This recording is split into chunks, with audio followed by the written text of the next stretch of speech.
Hey guys, Lancy here. Hope everyone's doing well. Thanks for joining me. Look into some more MTG Magic and see what the market's been doing overall for reserve list cards, modern, commander, and also what the markets, stock markets, are doing. Because obviously both of them are very heavily correlated. We don't seem to catch on to that fact, but I'm hoping that by now, if you're following this channel, you'll clearly see that as the markets do better, the Magic or MTG collectible card games also does better. So what are we going to look at first? So let's start from the very top. I've already opened up a couple of these. I should probably change this to light mode, but anyway, too far into this right now. So first things first, let's have a look at reserve list dual lands and see what they've been doing. Quite a few interesting stuff happening. So first one is Tiger. Tiger has gotten over its big dip in December and has moved a couple of dollars up. You can find a moderately played Tiger for $298, which is not that bad, but a lightly played for $396. Now that is actually a big difference. $450 for near mint. That's that's too much of a difference in my mind. You guys can let me know if you found any good bargain deals in the last couple of weeks. I think there have been some good deals. I think I might have at least mentioned that this feels much lower, better price entry than what it was a couple of months ago. Moving over to Tropical Island, another one that has continued dipping. And this one is actually on the lower end. You had to be careful because they obviously have different priorities for which ones go up in price, which ones go lower. Starting from the cheapest, obviously those ones will change prices faster than the most expensive ones. The most expensive ones might actually dip just based on what's happening with the current meta, what decks people are making for Commander, what the new popular Commander is.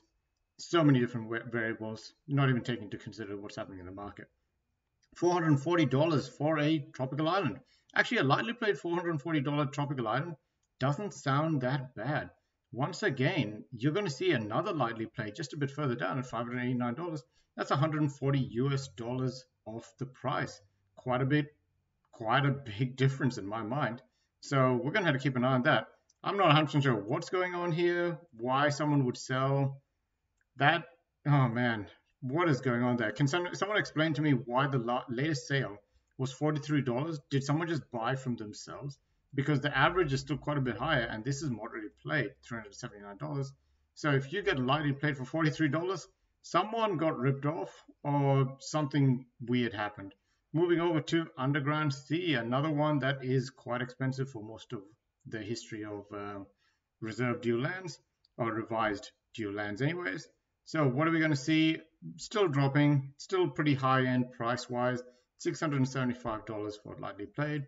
Yeah, that's still on the high end. I feel like that has not dropped much at all. Volcanic Island, flatlining, but no change in price. Very interesting to see for almost a month and a bit. Very little change in price. You can find a heavily played for $584, moderately played for $584 as well. That's weird. A lightly played for $715. That's the best deal. Damn. Okay, so we can already see this is a change of what's happening in the past. We used to have some more variety on the lower end for even a in-demand Volcanic Island. You know, that is an in-demand card, but lightly played for 715 feels like that's about the lowest you're going to get right now, and that still feels on the higher end from what I've seen. Badlands is a weird one. It actually had a big pop-up, now flatlining at $406, and you can find a lightly played for $438. Once again, still feels about twice as much as what it was in 2020. So keep an eye on this. You don't want to get ripped off, because while it might be surprising to a lot of people that these cards are flatlining or going up in price, the reasons for it are very short-term thinking. And you got to remember that if you're going to put aside, let's say, $10,000 on dual lands, and you're not going to get any return from them based on other than speculation, then the $10,000 could get you, let's say, $45 if you put it into a savings account every month. So, you know, that's the kind of stuff that you got to be careful of. This 4.55 return is what we're getting in Australia right now. And if you get bonds, I think in the US and Canada, savings accounts, they've got to be pretty decent, competitive at least. So you're going to keep an eye on what you're getting in return. You know, in 1 year, you could get the bank to give you the interest payments to buy one of these outright. And that's kind of where I am. I'm still trying to hold on to buy slowly over time, better than buying all in bulk. If I see a good deal, let's say this Badlands, plateau coming in at $239 for lightly played for 239, that doesn't sound too bad. The demand for this card is obviously on the lower end, but it's also not a green dual land, which actually is a plus for me because green dual lands usually are the ones that I feel like aren't needed. But you never know what you're going to be able to use it for, and this one's already gone up in price by quite a bit that you can see. But lightly played is still better than the average that it's getting. You can see a lightly played for $239. This is actually cheaper than that. This is cheaper than what it's been for a while. Okay, there you go. You got a lightly played $239 sold a couple of days ago, but still feels on the lower end. We'll have to see who is unloading this. Moving over to what is happening in the rest of the world. So standard, I'm not too worried about it. I think there's too much to keep up with. Moving over to, so modern, this is a very interesting one. So now I've had a Mia Turbine and Mia Matrix for a while. One of each because they just go into one of my decks that makes artifacts. But knowing that there's now a new Mia specific commander coming out, these cards have gone up insanely high in just a couple of days. Now, if I look at actually the history, spoilers, that's what we're going to look at the end, which is more reserve list and revised set collections. If I look at this, 2 days ago, it was $3.40. Now it's $29. Now, $29, it's a complete buy. Like one to two people, maybe a couple of people went in, bought up all of the stock of Mia Matrix and Mia Turbine as much as they could get their hands on. You can see that this one moved a day earlier, Mia Turbine, but then the second day it completely got bought out, $4.30 to now $29. So what are you going to do about this? I wouldn't recommend buying now, that's for sure. And I certainly wouldn't recommend buying many of them. If you really need these, proxy them. I mean, look, it's just one of those things. If you're playing Commander with friends, you can just proxy these. If you really, really need these in your collections, wouldn't buy more than one. They're going to have to drop back in price fast and soon. They can easily be reprinted. They've been reprinted multiple times. The people that bought these are going to try to sell it as low as possible by undercutting each other. So it'll be very hard to hold on to these kinds of cards and this kind of insane gain. Moving over to Grinding Station, 29% gain to now sit at $37.63. That is a good card. Darksteel Forge, a 10% gain to now sit at $42.50. Carter Bells, 11% gain to now sit at $37. And Velelkin Archmage, 24% gain to now sit at $11.70. All pretty substantial, actually. The biggest drop is Thrumming Stone at 90% decline, $7.87. So yeah, big changes. Let's move on to Pioneer. Old Norborn, 16% gain to now sit at $32.14. Actually pretty crazy. Whip of Erebos, now $13.50, a 25% gain. Actually also crazy. I think I have like 4 of those. I'm pretty sure I'm just sitting on them. So I'm not 100% sure exactly what the deal is with this, other than the fact that it is an artifact. It's in black. I don't know. Maybe there's some weird stuff going on. You got Digraph Colossus, a 21% drop to now sit at $3.10. Okay, now going back so that we can make sure everyone's really confused, we're going to have a look at all of the reserve list cards pricing. That's a bit weird, actually. It's kind of skewed in how it works. Let me just go to tabletop. Messed up for that one. So what are we seeing? Well, there's a couple of big drops, but I wouldn't look too deeply into that. Let's have a look at the trend. The trend is higher. So ever since, what is that? The start of this year, we've seen a bump of actually a reasonable one, like almost, I don't know, what is that, 5 to 10% gain? Like, these numbers are pretty big. $135,881 to buy pretty much every single card on the reserve list, I think is what it means. And then moving over to $151,000 as what it is right now. So that's almost a, I don't know, $15,000 gain, I think. Am I doing the maths right? 15, yeah, around about $15,000 gain $15,000 for 150,000, so that's 10%. But I would probably say that because it started at 135, probably around about a 7% gain. Quite substantial. Is it going to come back down? Well, I'm not too sure. It actually depends on what the entire market has changed in the last couple of months. And we'll go back and check the stock market to see what actually is happening and what we need to be looking out for. Now, same thing for revised edition, on the other hand. It is still dropping, but very, very slowly. It's almost flatlining. This is exactly what's happening with the housing market. It's really weird that the housing market is also not really falling off a cliff or anything, even though, given everything that's happened, it really should. People are still buying houses at this point because of rent. But for some reason, people are still holding on to collectibles because they just don't trust the Federal Reserve, the central banks around the world, the governments. They don't know when the money printing is going to continue again, start up, and they don't want to really let these go because they feel like they got a good deal. And there's still quite a bit of equity if they bought it in 2020. Now, I don't know if that makes any sense, but that pretty much means there's already a number gained on these if you bought it in 2020. And even though it's sitting probably just a couple of percentage higher, you're not going to feel too much from this, especially if people didn't borrow with money, borrow against the bank. Instead, they use their, let's say, government-funded welfare, or what's that called? They pretty much gave the US and other countries around the world money in hand, cash in hand for the people that couldn't work. And they don't feel bad about putting that money to work because they didn't need to use for anything else. And if the money does go down to even lower than what they bought it at, it's pretty much free money. So they didn't really care too much about it in the first place. So interesting stuff. Yeah, revised edition still on the way down. So let's have a look at the overall big picture. Come on. I signed in. I thought I signed in. Okay, sure. I'll just sign in. Whatever. Okay. Fun. Anyways, so big things big. Big things first. So I was talking about what was possibly going to happen if the markets broke out to the upside a couple of days ago. Now, as we can clearly see, wait, is that a couple of days ago? It must have been a couple of weeks ago.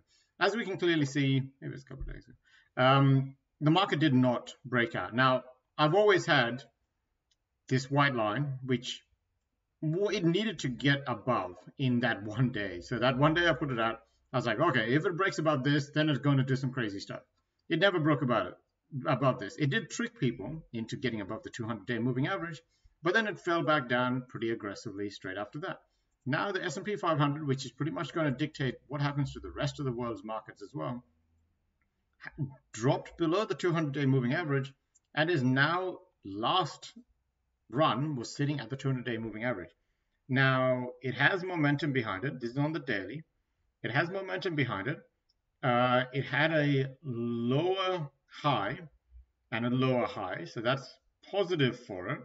It's hit itself on the 200-day moving average again. Now remember, it doesn't have to test the 200-day exactly. It's tested the 200-day once, twice, 3 times, 4 times on the resistance side, and once, twice, twice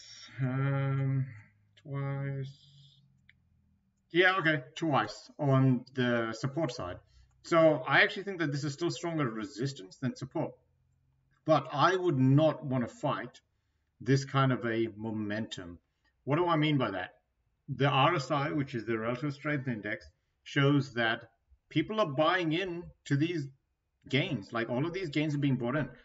If it starts turning over at this point, then that means that or even better, if it gets to an overall new high, but this RSI doesn't make it above the previous peak, sits, let's say, here, and then that's when it touches this white line, and then it starts drooping straight after, that's a bad sign, because that's pretty much showing that it got to a higher peak with less strength, which is very bad for confirming that that is actually going to break out to all new levels. Am I going to be able to guarantee that this is now going to break down, let's say, in the next week?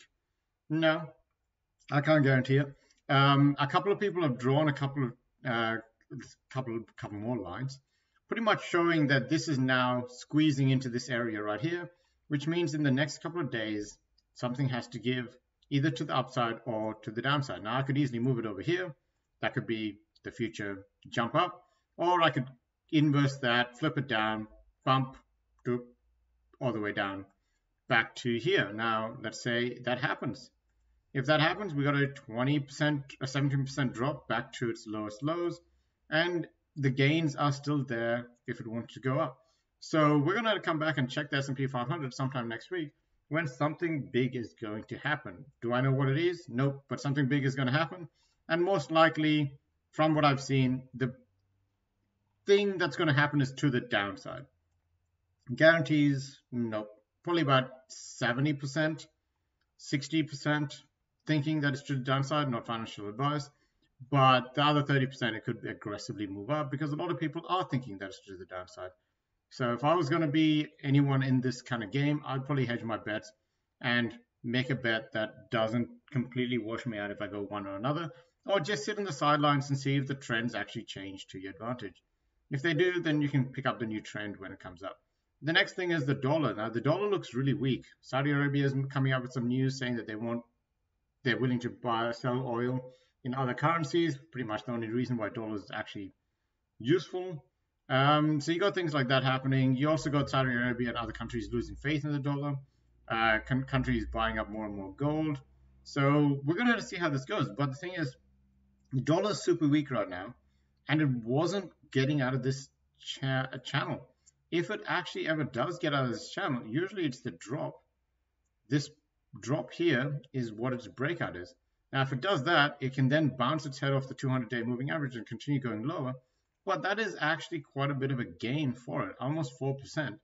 And when the dollar moves up by 4%, that's quite aggressive. So if a lot of people are negative on the dollar, there's a chance they could pop up. And if it's a 4% gain on the dollar, that's a huge reversal for Bitcoin. Now, Bitcoin, another interesting one, because whatever happens in Bitcoin seems to follow through to the card market eventually. GDP is coming up. That could actually be a big one. If the GDP is super negative, then that could provide a recession fear. But then the markets might think of that as bad news is good news and then rally up, which is something that happens. And the other way around, the markets might have given up thinking bad news is good news because the Federal Reserve just doesn't seem like they want to help the market this time. Another thing that has not been proven. But we can see that Bitcoin is very overbought. The new peak on the RSI is lower than the previous peak on the RSI, and yet it reached a new level. And more importantly, there is some resistance coming up just from the previous market actions. Now, any guarantees? The fact that it got over the 200-day moving average is pretty impressive. I wouldn't be surprised if it tests the 200-day moving average at some point, drops down to 20,000.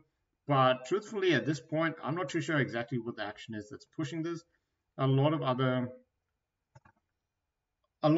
things are happening in the cryptocurrency market, and yet the Bitcoin is still taking off, which is pretty crazy. US 10-year, very simple. It's bouncing off the 200-day moving average. Nothing easy to say. Its RSI is looks okay for strength. If the US bond goes higher, and I don't know why, and maybe the GDP comes out at like 4 or 5%, and everyone's like, oh my god, the market's on, everything is on fire, the GDP is completely out of control, then yeah, maybe the US 10-year continues moving up because everyone now changes to, well, no one is slowing down on buying stuff, so the Federal Reserve has to be more aggressive and also less lenient if anything does break, because obviously there's plenty of pent-up demand to buy things, and the labor market is still quite strong. AUD, very strong, very, very strong. Let's have a look at any other ones. Euro, very strong. Even the GBP for UK, very strong. Japan looks weak, but so does the USD, US dollar. So we're going to have to see about that.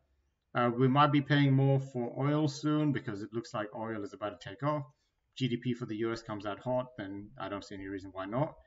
Another thing to watch out for, at least as far as Australia goes, is that we're about to bang ahead on the ASX 200, which is XJO symbol, and that is at 7,500. So what do we have left for run up? 1.42%. Can do that in a day if it really wants. It's been very aggressive. If it does move up in Monday, then on Tuesday there's a chance it can probably fall back down. Copper, also very bullish. Copper is actually a good one to check. Look at this. Very clean. Pressured under the 200, popped up, has not tested the 200. We're going to have to see if that does happen. But once again, it doesn't have to do that for a very long time. So no point holding on to that for now. It's very, very strong right now. I think that's probably all I really wanted to cover. There's probably other stuff if you guys want me to cover anything. I think someone might have mentioned something about Canada. USD to Canada, what does it look like? USD is losing strength against the Canadian, but has to test the 200-day moving average. So once that catches it, might show that the USD is going to gain some more strength. We're going to have to see. Anyways, guys, thanks for watching, and see you guys next time.